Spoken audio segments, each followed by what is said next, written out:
Good evening. Welcome, Pinecrest. It's my pleasure to recognize several dignitaries that we are blessed to have in the house tonight. I'd like to first introduce our mayor, Mayor Corradino.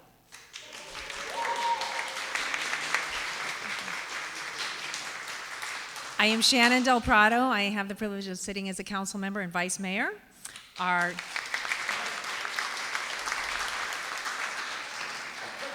My fellow council members, Anna Hokemer, Katie Abbott, and Ken Fairman. We have our village attorney and our village clerk with us tonight. Most unfortunately, our village manager contracted COVID and tested positive today. She's doing okay, but she sends her love from afar.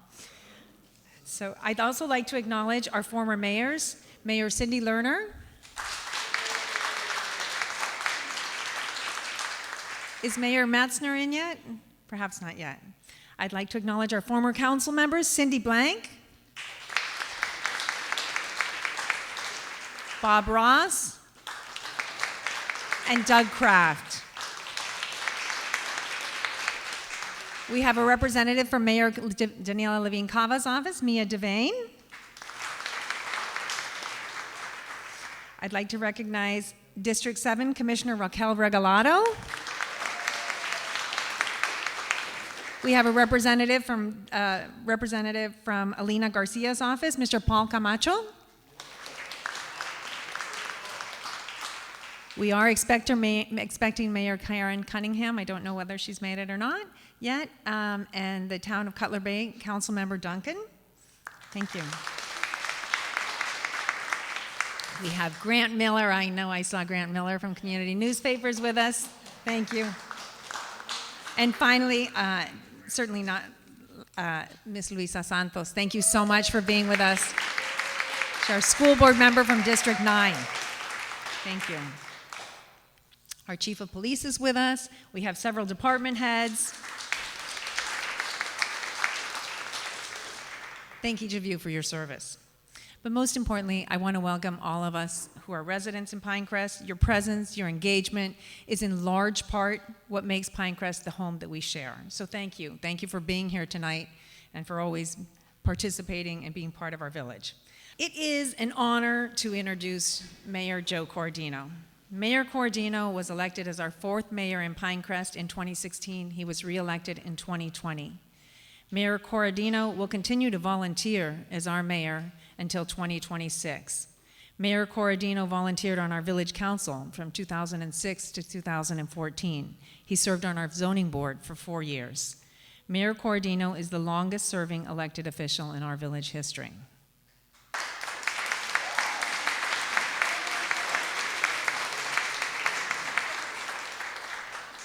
More.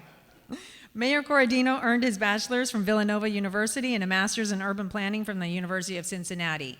He is the president of the Corradino Group. In addition to serving as our mayor, he has served at the helm of several organizations in Miami-Dade County: the American Planning Association, the Doral Business Council, the Chamber South, the Economic Development Council of South Dade, and he was president of the Miami-Dade League of Cities during COVID. Mayor Corradino's tireless efforts have led to improvements in infrastructure, zoning, and overall quality of life in our village. In fact, Pinecrest is once again ranked by Niche as the #1 community to live in Miami-Dade County. Together, and with Mayor Corradino's leadership, our village can continue to flourish for us and for generations to come. Please join me in welcoming Mayor Joe Corradino.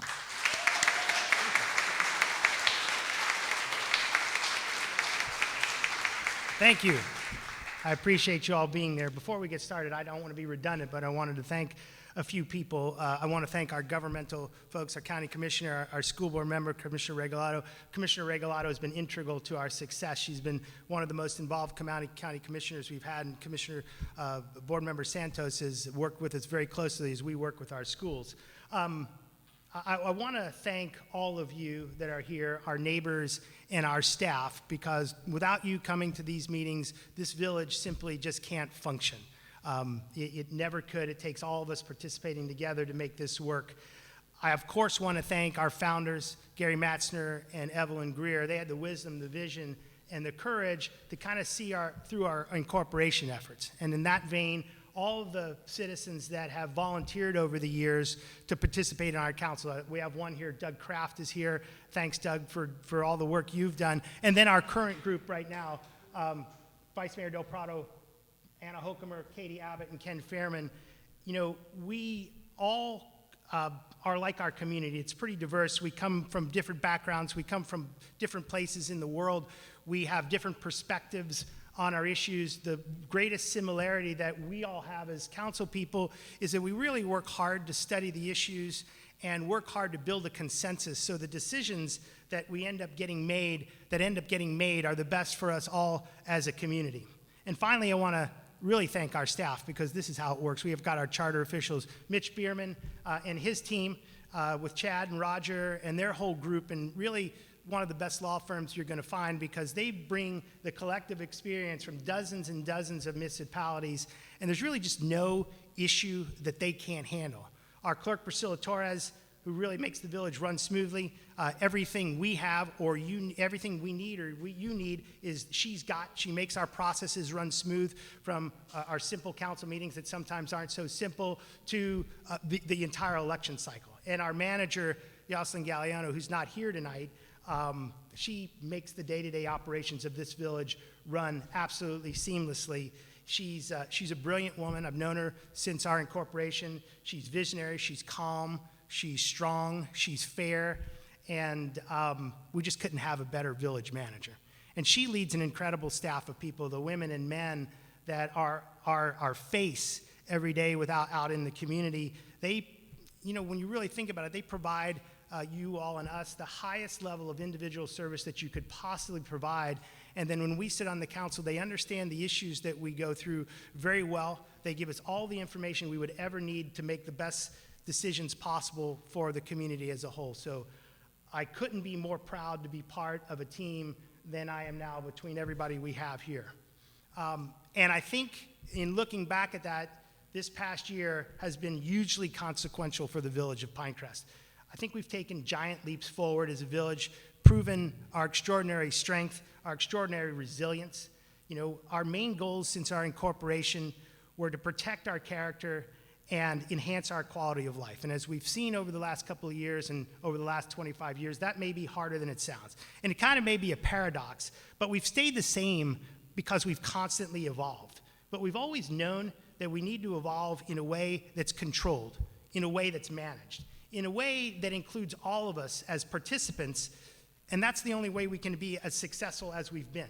And so I look back at incorporation. It was the spring, I think, of 1996, and I tried to envision how far we've come since that place. Miami-Dade County was a different place in 1996. You think about it, the county's population was less than 2 million people. There were 2 cities in South Dade, only 2, and the largest one had about 18,000 or 20,000 people in it. The Palmetto Expressway had 2 lanes in each direction, and the average cost of a home was probably about $300,000. And so we incorporated, having come out of the 1980s, when the county government just really couldn't adequately service its neighborhoods anymore. They were beginning to show the symptoms of a community that was the recipient of unprecedented and prolonged growth. And our incorporation was visionary, and it was a huge evolution for the community. We showed a tremendous amount of leadership and vision. They broke with the status quo so that we could identify the character of the community, and we could, work on that, polish it, enhance it, and work on our quality of life. And I think if we look back at Pinecrest 25, 30 years ago, you wouldn't necessarily recognize Pinecrest of that time. It was unique then, sure, but we've done a lot since incorporation. And what we've done together as a community has separated us a little bit further. We're more unique. We're more desirable. We know that incorporation was contentious. It was difficult. And afterwards, we naturally looked inward to deal with our problems and accomplish our goals. In a way, I remember those early years, and it almost felt like we had seceded from the county. We focused on building a charter, a system of government. We focused on a small, efficient government, slow and managed growth. and a high level of individual services for the community. And all the things we're going to talk about tonight, all of the byproducts, value, and quality of life, and all that type of stuff, the most important thing that we did is an intangible, right? We created a wonderful community spirit, a community spirit that makes us proud to be in Pinecrest, and a spirit that simply didn't exist before incorporation. We were, and still are, a monument to small government, and everything we've done since that time has been focused on those two goals: preserving the character and enhancing quality of life. And we've focused on our internal issues: our police, our parks, our schools, our land use, our administration of government. We worked very hard over the years to build one of the most elite police forces that you'll ever find. I've said it before, and if you were to have sat on your porch in 1996 and waited for a police car to drive by, you would have literally waited months to see a police car. And that's not hyperbole. If you called the police at that time, you would have waited hours to get a response. Today, if you call our police, in less than 3 minutes, they're going to be at your door, and they're going to be ready for whatever there is at that door.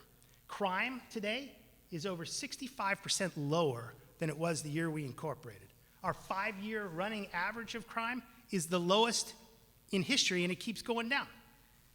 And this year, we renegotiated our contract with our police officers, and we believe we've dramatically increased their benefits and their quality of life. In 1996, we didn't have a whole lot of parks, and the ones we had weren't programmed very diversely. In the last couple of years, we've added to our parks inventory. We've upgraded every single one of those parks, and as we progress, we're hoping to have a park within walking or biking distance of every house, and we're making sure that the programming is balanced between active and passive uses and providing opportunity for people of all ages. Since our incorporation, we've planted over 10,000 trees, maintained our rights of way. We've added miles upon miles of sidewalks. We've completed our potable water project.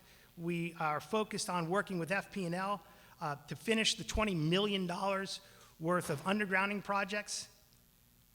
We've focused on millions of dollars of drainage projects, and to build all of that, our staff has won millions and millions of dollars worth of grants.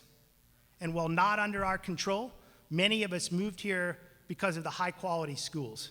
And we've continued to try to coordinate with the school board and the individual schools to make sure they have everything they need from Pinecrest so that they can maintain their excellence. And internally, we've tinkered with our land use, right? Our neighborhoods have been constantly evolving. From the day that the settlers came here and chopped down the first pine tree and built the first mango grove till today, the neighborhoods have been evolving. The fact is that when we incorporated, we weren't rural, we were suburban. We were typified by small homes on large acre lots. A few years later, we were typified by large homes on large acre lots. And today, we're typified by humongous homes on large acre lots, and that trend does not seem to be stopping anytime soon. And also what hasn't stopped is our ability to tinker with our zoning codes and make sure that this redevelopment aligns as closely as possible with our priorities and goals. Administratively, we've excelled. We communicate as well as any city out there. We've hired the best staff in the industry, and we're fiscally sound with a AAA bond rating.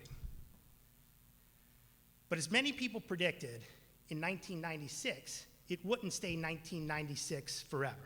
And they were right. It's no longer 1996. Not only were changes happening internally that we've been able to address, but changes were happening externally. Today, Miami-Dade County hovers around 3 million people. The Palmetto Expressway has 6 lanes in each direction. There's 5 cities in South Dade. They've literally grown so close together that we can no longer hide from the problems that existed and were just emerging back in those days.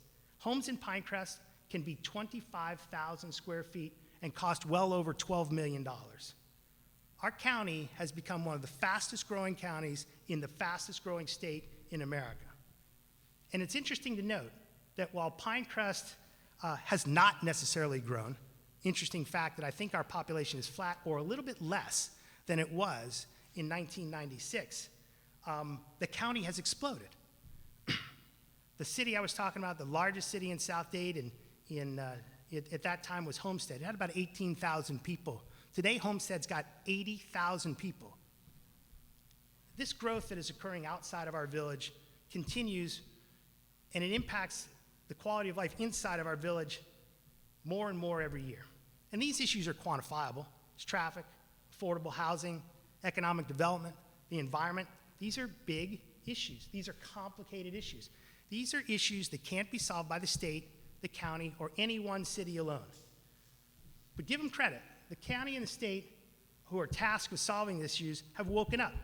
And for the first time that I can remember, they're actively trying to solve these issues. The issue is that they're not always asking us how we want to solve those issues. Sometimes more like telling us. So we have to participate in the solutions to those. We cannot ignore these things any longer. And the conversations that we've had as a community over the last couple of years all stem from this. And if this continues, the conversations that we're going to have for the foreseeable future all stem from this. Because we in the other cities, like it or not, are being preempted with more frequency than ever before. And so we need to participate. Because if you want to maintain the character of the community, you have to participate. If you want to maintain your mobility and safety, you need bicycle lanes, you need sidewalks, you need traffic circles. If you want to keep the traffic out of your neighborhood, you need effective rapid transit. If you want your children and your parents to live close to you, housing needs to be affordable. And if you don't want to consider all this, somebody else will do it for you, and you won't recognize Pinecrest in a matter of a few short years. So what we've seen over the last couple of years is people saying, why? Why do we have to do this? We've never done it before. Why don't we just say no? Why don't we just sue the county? One, that was never an effective strategy. But I understand if you live in Pinecrest, things look pretty darn good, don't they? Our crime rate is at historic lows. Our property values are at historic highs, and they're rising faster than any community in Miami-Dade County. Our tax rate is flat. Our reserves are plentiful.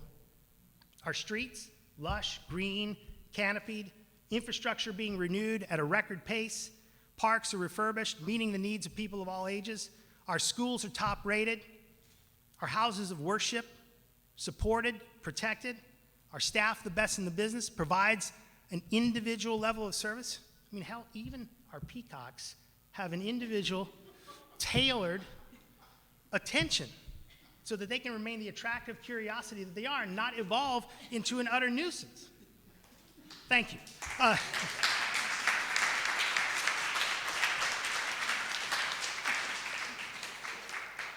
had to work the peacocks in because it was the only popular thing we did all year.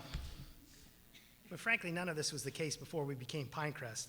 None of this stuff happened because we sat on our hands. None of this stuff would be even possible if we tried to freeze the community at a certain period of time. And all of this happened because we worked together for it. We worked hard for it, and we fought for it.